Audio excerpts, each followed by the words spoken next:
Maningning Miklat, ang babaeng tumalon sa 7th floor ng FEU. Ayon sa ilan, magpahanggang ngayon, ang kanyang kaluluwa ay hindi pa din matahimik. Sino nga ba si Maningning Miklat? Si Maningning Miklat ay isang dalubhasang makata at pintor mula sa Filipino-Chinese na pamilya na nakapagtala ng mga di matawarang likha, libro at mga pintang nagbigay karangalan sa bansa. Nagtapos sa UP Diliman at kumuha ng master's degree sa UP at Ateneo.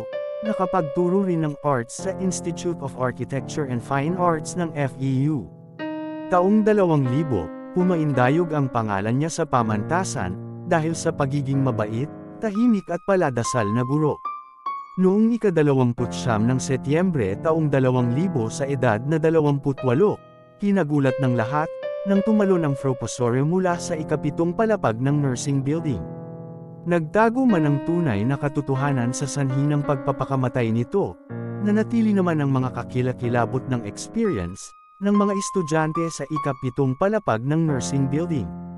Sa tuwing sasapit daw ang ika-alas 8 ng gabi, may naririnig silang umiiyak, at parang may kung anong hangin na siguradong mararamdaman mo na siyang magpapatayo ng iyong balahibo. At kung minsan nahihinto sa pagtuturo ang isang propesora sa isang panggabing klase sa ikalawang palapag ng nursing building, dahil sa isang tunog ng pagbagsak na tila mabigat na bagay mula sa taas, napapatingin ang lahat kung saan nagmumula ang matinding kalabog.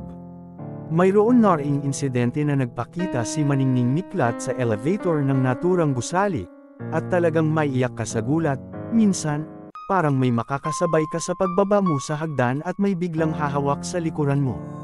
Mararamdaman mo ito lalo na pag nag-iisa ka.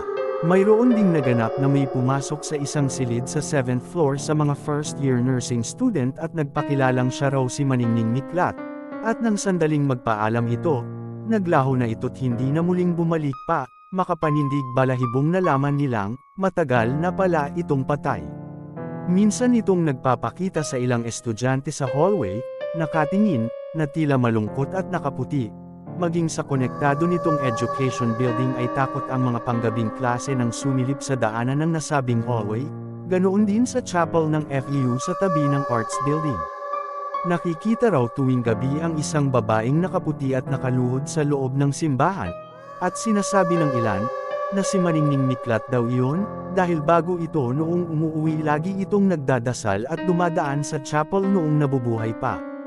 Isa lamang ang kwento ni Maningning, sa mga kakilakilabot at kakaibang nangyayari sa pagsapit ng gabi sa FEU. At sa tuwing makakarinig ang mga estudyante ng mga ganitong kwento, ang payo sa kanila ay mag-alay na lamang ng dasal. Payo pa ng ilan, tuwing dadaan ka ng nursing building, o di kaya sa simbahan, tibayan mo loob mo dahil maaring may gustong ipahiwatig si Maningning Miklat sa iyo, hindi niya hangad siguro ang manakot, o takutin ang kung sino.